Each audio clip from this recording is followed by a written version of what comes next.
because I found this really interesting, and I think she has a lot. She hated Texas, Yes. but she also has a lot of a very tough cowboy in the end. I think it was this both sides that are interesting to her story, I thought. Yeah, and it's sort of, she occupies sort of both roles. If you look at the rodeo, she feels like she has the swagger sometimes of those cowboys, but also of the animal sort of being forced into, and it's such a great segue to talking about her mother, who is a piece of work, is you know, so very early on, so controlling, and I mean, just sort of a destructive, and you know, I know I've read in the biographies even more about the conversion therapy she sort of urged her into, and all that, and that comes up so much, and I wonder how you decided to handle that, and how, what you think now about the role of the mother. I mean, did the mother in some ways make her the writer? I mean, does she have her to thank in some ways, if for nothing else? Or? It's always a bit difficult when it goes in the direction of kitchen psychology, Yes. but Patricia Highsmith herself said that she probably that that the base for all her relationships was very much rooted in the relationship with her mother, and that she and these relationships were her most important inspiration also to writing, I think. She needed that absolutely. When I was going through all these private texts, I always asked myself, what are the most important topics in those texts, because she is of course thinking and she's telling about all her experiences, thoughts, ideas, inspirations and everything. But I think the most important topics above all are writing and love somehow. And love is the basis for her writing. And that was my impression. So this mother relationship is very important for this relationship to love somehow. And I think also it led my English sometimes is not good enough, but sometimes made the base for her self-loathing, I suppose. There was a very self-destructive, of course, side to Patricia Highsmith. There's a French biography who's called a long suicide or something. It's a long suicide, and I think that rings the truth.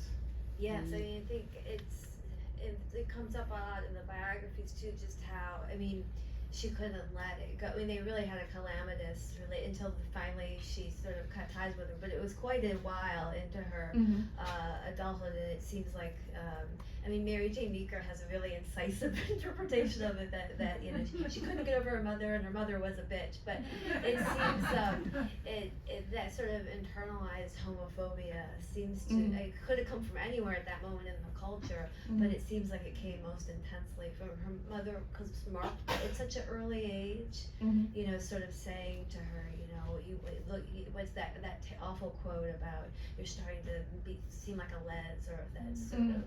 So it seems like that really, I mean, if and the notion that her mother sort of plucked her from this more Edenic childhood in Texas for all its problems, and she had the close relationship with her grandmother and her cousin, and so it's sort of I think the general feeling of not being accepted by her mother was also then later on very much linked to homosexuality, and and I think it has added a lot to this internal, how did you call it? Internalized homophobia. Internalized homophobia. Sorry, sometimes I can. But one of the things I love so much is that sort of a delight in her romances, and in the sort of excitement of the gay bars in 50s New York, and the kind of, and it had to be subterranean, but you give it a lot of sort of glamour and sort of festivity of finding one another in those spaces, and then more easily in Europe. Was that an important piece for you to have, and was that, I guess sort of her sort of importance in queer culture and queer history and in American queer history? Was that a big piece of it always for you? I think it was clear from the first moment because, you know, she just falls in love with women. That happens to be the most important love stories of her life. I mean, she also had relationships with men, but it was very obvious that she was a lesbian. Even if some biographies say that she was bisexual, but actually really nobody seconds that knew her personally. I don't think so, really. She tried to have relationships with several men. She liked men a lot, and she also included sex sometimes, but it was very obvious that she was not, you know, bisexual, but actually lesbian. I mean, she's pretty clear with the steel wool comment. I love too this sort of, these were great romances, because sometimes there's just this notion that she just sort of floated from lover to lover, but some of these were very, you know, they lasted for several years and were you know, very serious. And you have the unnamed lover that you call Caroline in the Caroline, yeah. That is a sort of haunting figure. How did you decide how to handle that? I think this impossible love for me was very, very important to show somehow this side of Patricia Highsmith that she had very strongly, also to the longing for other persons, and you know, not being able to get that love that she is so much longing for in a way. And I think that relationship, it was actually a relationship over 7 years, so I have to, you know, finish the myth that she never had long relationships here. This is also one of the myths that's always repeated. She had very long relationships actually. And then moved to England for her, so which is a big deal for such an independent woman. But for me it was very important, you know, to understand really what it meant for this generation to be lesbian, to lead that double life.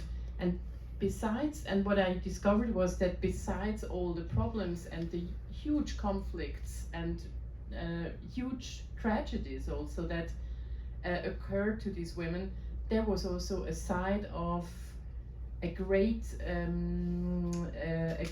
leading a secret life. There was great fun about it as well. There was a great solidarity. You belonged to a secret club that was so strong, and I think that is something that is a bit lost today in our culture, probably not in other countries, but and it also had a very positive side to it. And I also wanted to showcase that it's not only, you know, the drama and the terribleness of this double life, but it can also, you know, be a big opportunity to belong to a big group of people that has a bit the same experiences and is very solidarity. For example, it was absolutely clear. It was really sometimes hard for my research.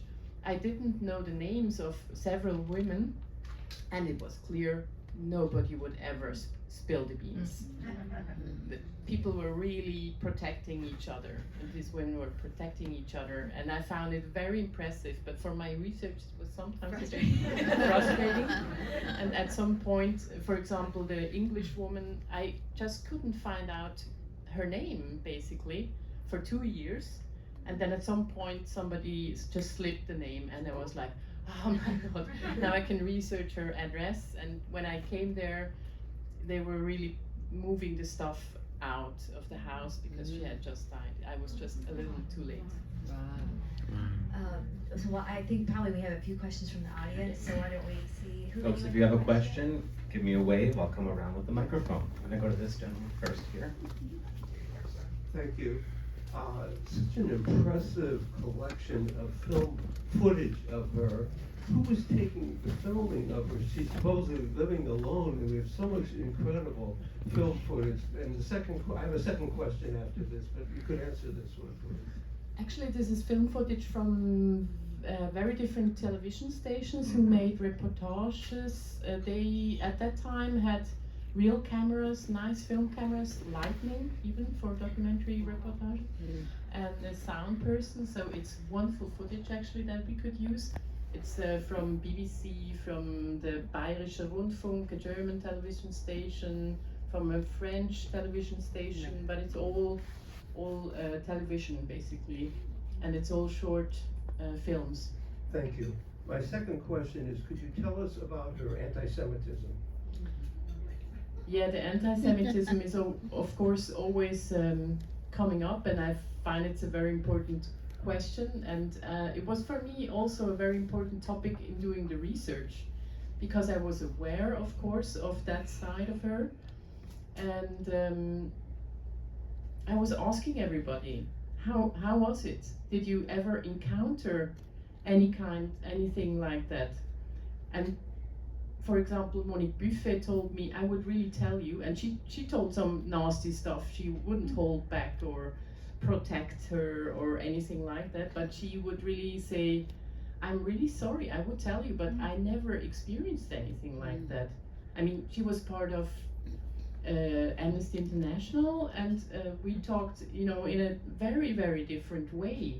And but there was this, I had, of course, found these quotes in the diaries that are really problematic, and I also found, for example, quotes that she was concerned about when she was young. She was very concerned about a friend of hers, a Jewish friend of hers, was discriminated in searching for a job, and she was very concerned about that. She also worked for a Jewish yearbook for years, and she had actually a very good relationship to the boss. When she wrote her first stories,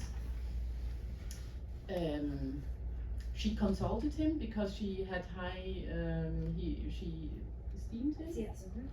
And she consulted him for the story, what he thought about them and stuff. They had somehow a good relationship, and still she had some very strange quotes about him in her diaries.